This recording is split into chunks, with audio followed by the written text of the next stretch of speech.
Hos bedemand Lene Mønster, der er i trygge hænder. Med værdighed og respekt for hvert enkelt menneske kommer jeg gerne ud til jer i jeres hjem og hjælper jer hele vejen igennem.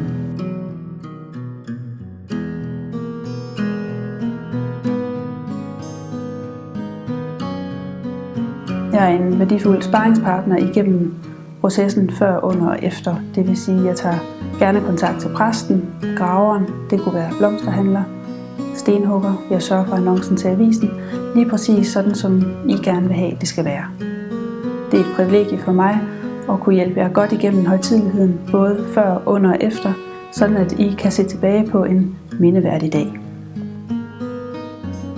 Det er vigtigt, at I som familie har tillid og er trygge ved den bedemand, som kommer ud og hjælper jer.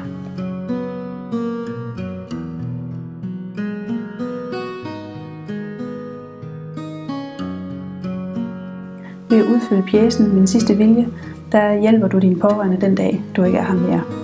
Det giver en følelse af lettelse hos de pårørende, når de ved, at de gør det rigtige for dig.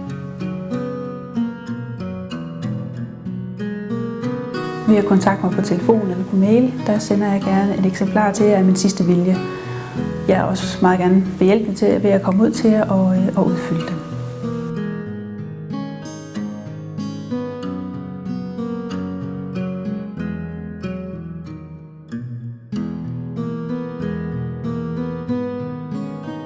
Med flere års erfaring og stort lokalkendskab, der yder jeg en professionel hjælp og vejledning, og jeg hjælper alle trosretninger.